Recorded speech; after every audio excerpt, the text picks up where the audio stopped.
At the time of this recording, it's the last day of 2025. So, depending on when you're watching this, it's a new year. And if you're honest, you might notice something familiar.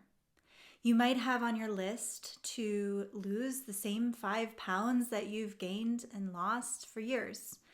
The same relationship pattern, just with a different person.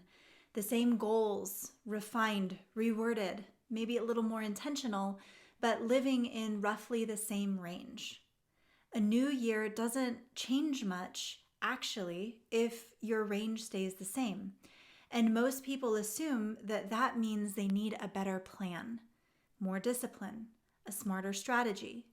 But what's actually limiting your ability to change isn't strategy, it's contact. And the body is what leads the way.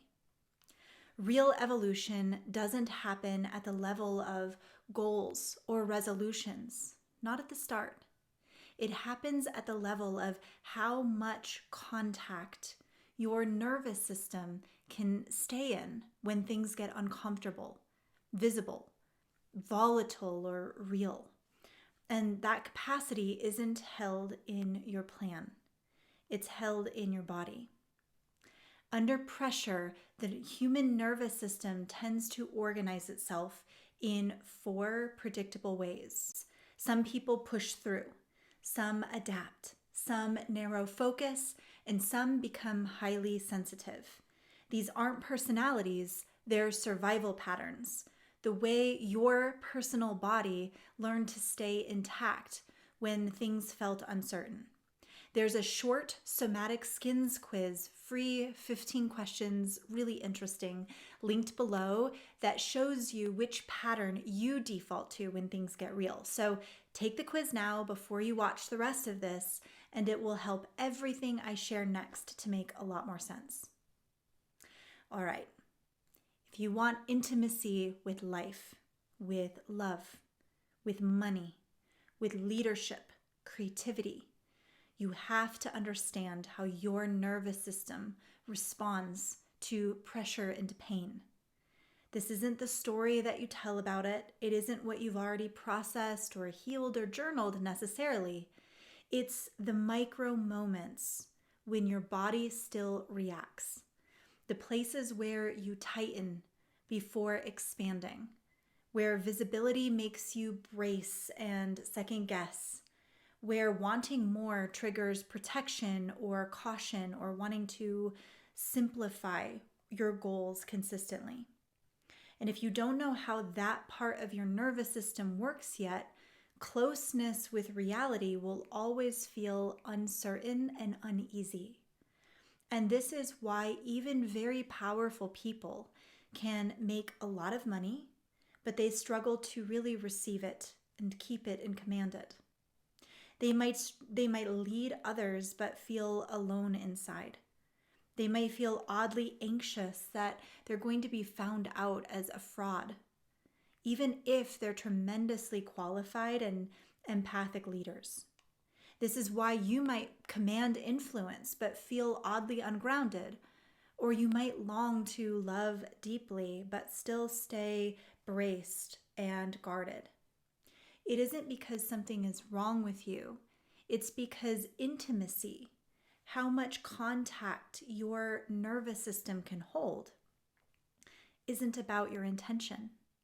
It's about your capacity.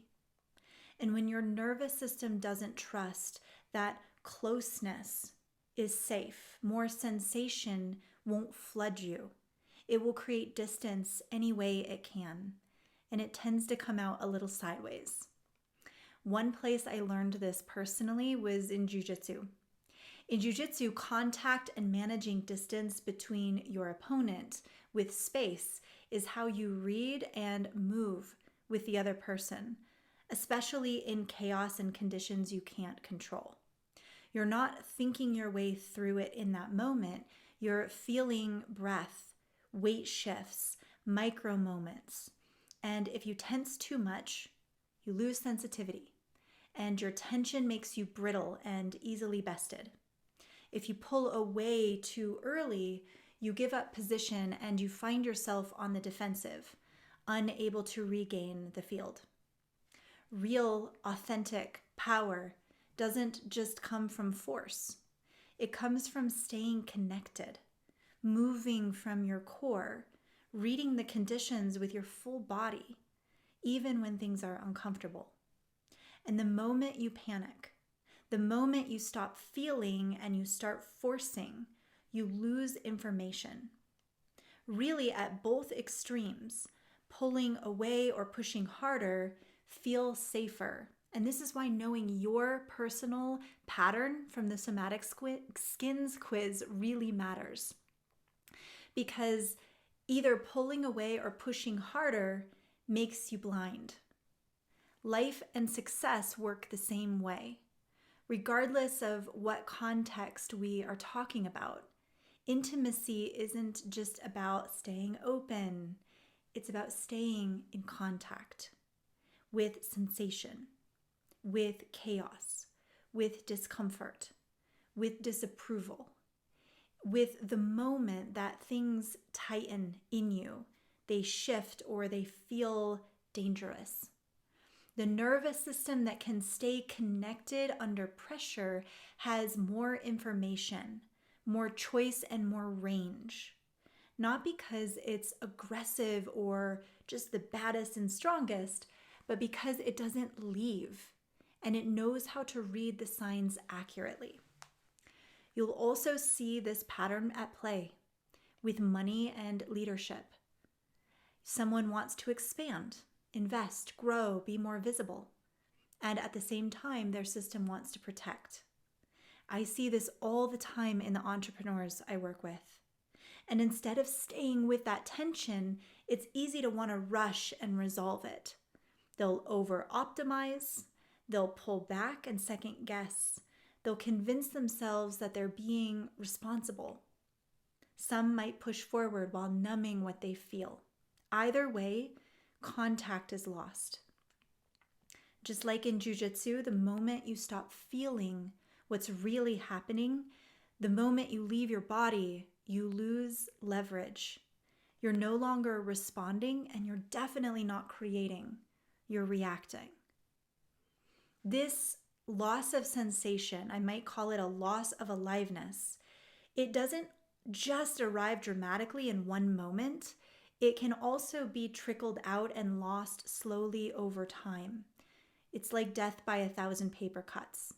So this might look like every time you override yourself, every time you push past what you feel, every time you tell yourself, this shouldn't still bother me, but it does. Your nervous system is tracking it and it's learning something. That closeness, reality, requires self-abandonment or self-injury. And eventually you're still functioning, but you're not really inside of your life. And that's when you might say, I feel disconnected and I don't know why. I don't know what I want anymore. I feel nothing or numb. I feel like I'm managing everything. I don't know, I'm just not interested anymore. That's drift, and it didn't just happen. This was created by the body so that you didn't have to feel. You didn't have to connect more. You pretended not to know. And it's a form of leaving yourself, leaving your reality, leaving connection that could also lead to everything that you actually desire. Because you've got to stay close to life. You've got to learn to manage that distance to live it well. And that closeness doesn't come from more insight. It comes from staying with sensation, staying with discomfort, staying with the moment that you want to pull away or push back. This isn't about fixing yourself or trying harder or analyzing more. It's just that as you move and you learn how to not abandon yourself, your trust in yourself is built internally. And so when you stay with yourself consistently, specifically with the right tools, with the right conditioning, things will start to shift. Money becomes easier to receive and command. Expression carries more truth and weight. Leadership steadies others without force and control. And love stops feeling like a threat and feels like a gift. Not because anything else really changed in the context, but because your personal nervous system learned that you're safe to be with. And this is specifically what we train: the capacity for closeness, the ability to stay present with pressure, visibility, volatility, responsibility, and desire without bracing or disappearing or doing all the weird stuff that we do when we're unconscious. The Prestige is a practice ground that we built for this kind of training specifically, and the growth that you experience with us will translate to your leadership, to your relationships, to your own fulfillment, and the impact that you and your work are meant to have.